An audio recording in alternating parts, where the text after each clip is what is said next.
Good afternoon, dear students. Welcome to the next session of our class. Dokur, a village on the plateau. So, in this topic today, our topic is village settlement. What is our topic today? Village settlement.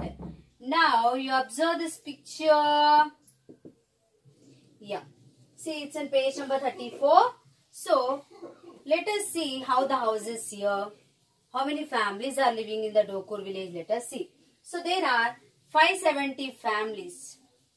How many families? 570 families in this village. About 3,400 people. They are living 3,400 people. Here given the word as per census 2011. So here the word census used. What is the meaning of census? I'll tell you now. See, census means for every 10 years, the government officially they count the population. So some government officers, some private employees like teachers, so they all will go to every house with the forms and they will fill how many members are living in particular house. If tenants are there, tenants, how many tenants, and in each family how many members are there. That all they will fill and they will count the population of India. So as per, so when they counted in 2011. Again, the census will be conducted in 2021. For every 10 years, the census will be done. So, census means official count of population. Okay. So, here, as per 2011, 570 families are there in Dokur village. About 3,400 people. About 3,400 people are living in this village. And of this, about 350 families are various castes. About 570 families, 350 families belongs to different castes. Various caste means different castes. Caste, how these castes divided? Do you know, students? The caste is divided on the basis of occupation. If potter man is there, his caste will be different. If carpenter is there, his caste will be different. Goldsmith is there, his caste will be different.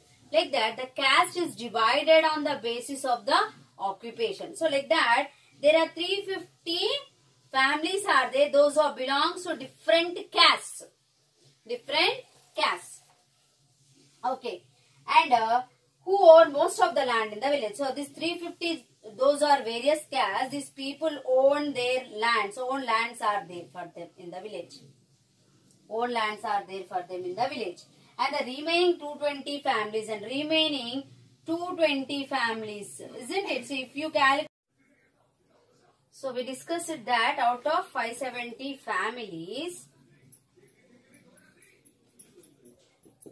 okay, 350 families are from various castes. Various means different castes. Okay. And how much left over now if you minus this? Yes, 220. So these these various caste people, they are having own lands in this village. Okay. Now these 220 families, those are remaining, they are mostly depend upon wage labor. They are depend upon what? Wage labor. Wage labor means daily they will work, by evening or weekly they will get payment. So they are wage laborers. Okay. So either in this village or they'll go to the nearby village to work. See, out of 570 families, 350 families are from various means different castes. And they are having some lands, own lands in this village. And remaining 220 families, they are working as a wage labor. They don't have any own lands. So either they will work in the village or they go to the nearby village. Okay. And these 220 families, they are holding less than half acre. They are holding less than half acre. 1 acre is equal to what I said? 4,000 square yards. 4,000 change square yards you will get. That means less than half acre they are holding. So very less, they'll get less income. That's why they'll work either in the village or others agriculture fields, or they will go to the nearby villages to work. Okay. Okay, and in non-rainy season, they will migrate. Migrate means they will go to the cities like Hyderabad and they work, and again they'll come back in the month of June. Like that they will migrate. Okay. Now out of 350 families, there are 3 or 4 large farmers with about 30 acres of land. So out of these 350 families, 3 or 4 farmers, 3 or 4 large farmers, they are holding, students, more than 30 acres of land. You think 1 acre is equal to 4,000 square yards change. They are holding 330 acres of land, and most other farmers have only about half to 5 acres. Mostly they are holding. That means in this Dokur village only 3 to 4 are the large farmers. Remaining all small farmers. Okay. And most of the farmers have only about half to 5. Hence, most of the cultivators are small farmers only. So, most of them are the, if we see here, only 3 or 4 are the large farmers. Rest of them, they are all small farmers. Okay. And in earlier days, now let us talk about their houses. Earlier time, they used to live in the kacha houses. Okay. And baked clay walls with mud earlier. But the new houses, see earlier they used to live in the thatched houses or kacha houses. But now at present, they are living in the new houses. Means pakka houses. They are living in the pakka houses. Which made of steel, brick, concrete. Steel means what? The iron rods which they will use to construct the house, that is called steel. That is called steel. Concrete means the mixture of cement, stone, sand is called concrete. So now they are living in the pakka houses. Earlier they used to live in the kacha houses. I'll write here. Earlier they used to live in the, this is village settlements, students, the topic, don't confuse, I rubbed.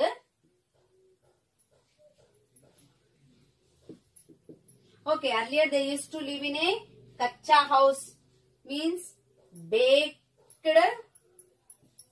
clay and walls with mud. But now they are living in a new houses which is made of concrete. Concrete means the mixture of sand, stone and cement. Okay. And they will get easily the mud and stone nearby areas because they are in the villages. So near the rivers, the sand will be available. So from their quarries, quarries means the mining. The mud mining will be takes place. Quarries means mining. So where they will quarry the mud or stone. It is the stone region also, plateau region. No? So the stone which available and mud available, that for the less cost they will buy. Okay, they will get. The houses of the poor, even now also, the houses of the poor people are thatched houses only. Thatched means what? Hut, isn't it? Okay. And they are most houses are electrified. Nowadays, even in a small village, there is electricity is there. Electricity supply is there. Or are watching TVs, and also here, even in the Dokur village also, the village is electrified.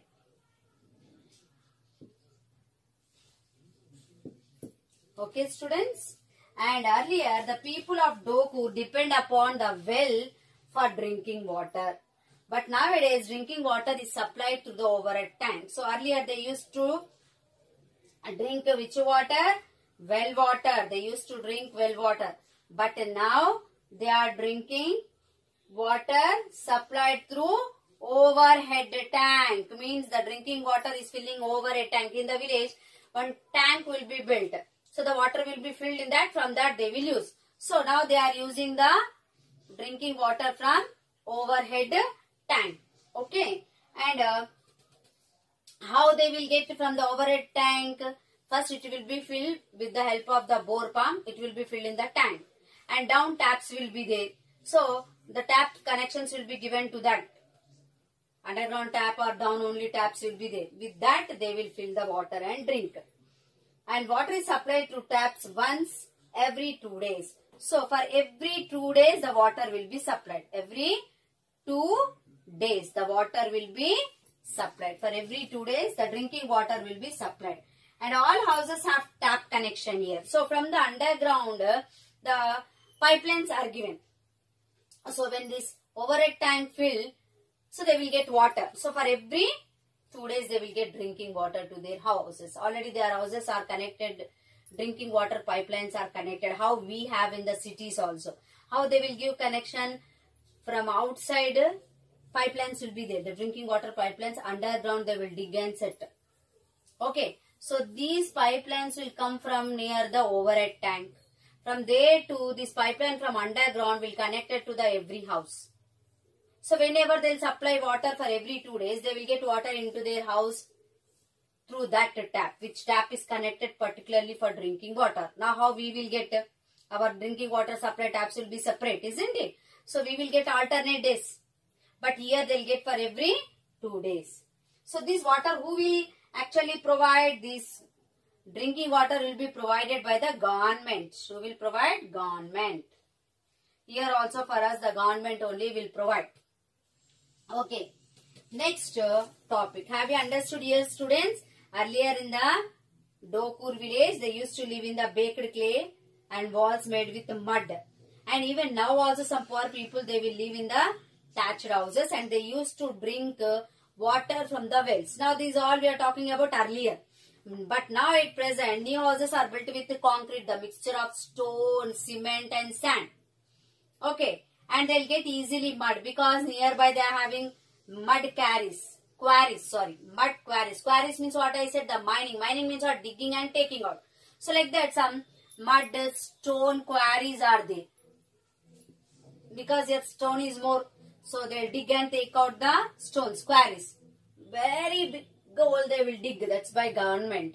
So that from the quarries they'll get mud and stones to build the house. Now they are living in the concrete houses and this village is completely electrified.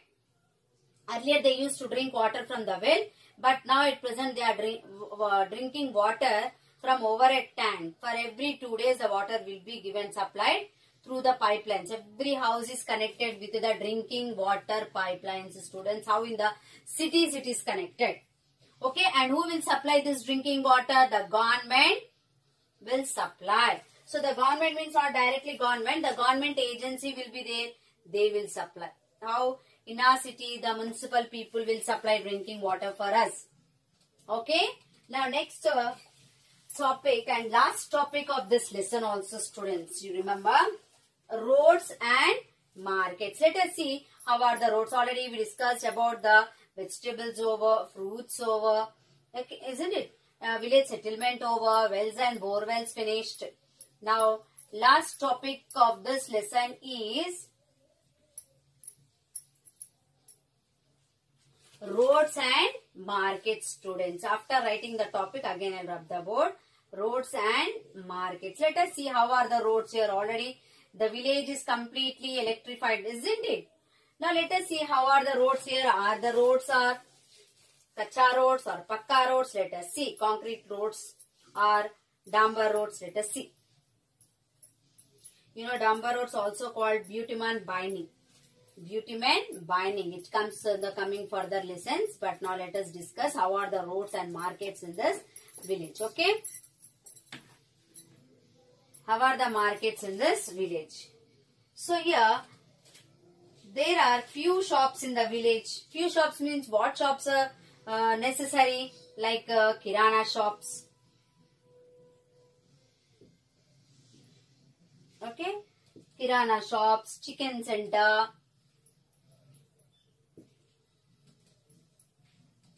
Okay, kirana shop, chicken center, vegetable shop, pan shop. Vegetable shops, pan shop. So in pan shop only the cigarette, good call available. And so on. What are necessary? Tiffin centers, hotels, whatever they need, that all are available. Okay. In the village, only few shops are there. Like in the city, many shops won't be available. So few shops are available like kirana shop, chicken center, vegetable shop, pan shop and so on. And here the buses. We are talking here about roads and markets, no? So he explained about the market, only few shops are available.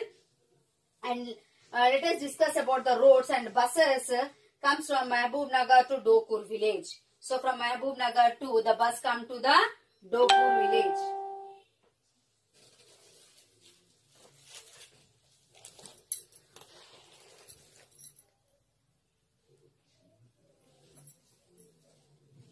Okay, the bus flight goes from Mehboob Nagar to Dokur village. Mehboob Nagar to Dokur village. So the buses runs from Mehboob Nagar to Dokur village, and some buses runs from Devarakadra to Vanaparthi. Some buses flies from Devarakadra to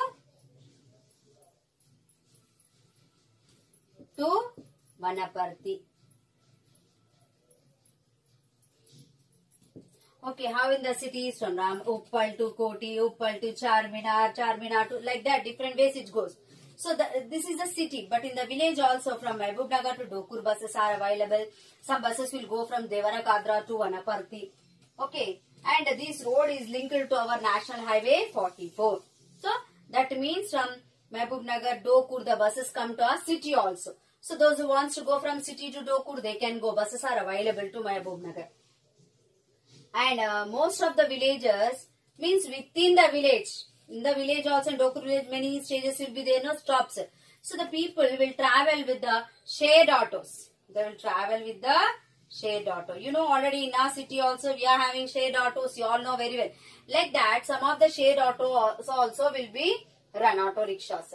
And towards the north of the village, there is a railway station where 3 local trains will stop. So see, buses will go. And this Mehboob Nagar road is connected to National Highway 44. That means from our city. And from Mehboob Nagar to anywhere in Telangana and India, they can go. Buses are available. So NH 44. That means this road is linked to NH 44. National Highway 44. The number National Highway 44. If you see next time, if you travel, you see side boards will be available. On that it will be written like this. NH 44. National Highway 44 road. Okay, road numbers, national highway numbers. And some of the shared autos also runs in this village. Okay, and towards the north of the village there is a railway station, and in that railway station all the trains will not stop, students. Only 3 local trains will stop here. So you know, even we will see all the trains, the express trains mostly, when we observe, it will not stop in every stop. Isn't it? In every station it will not stop. Which is important junction, which is big. 3-4 broad gauge railways are there, it will stop. In the same way, in Mehboob Nagar also, in Dokur also, only 3 local trains will stop. So if they want to travel through the train, they can only get into that 3 local trains only. Okay, so this is the situation of Dokur. Now I would like to ask you the few slot questions, and I'll post. Write about the village settlements and write about the roads and markets of Dokur village. Okay, students, and I'll see you all have to complete notes. Already I sent to notes yesterday, so that notes you have to complete it without fail. Okay, students, and one question I would like to ask: why are farmers depend on traders? Already we discussed yesterday, isn't it? So this answers you learn, and I sent the notes. Thank you. Have a nice day.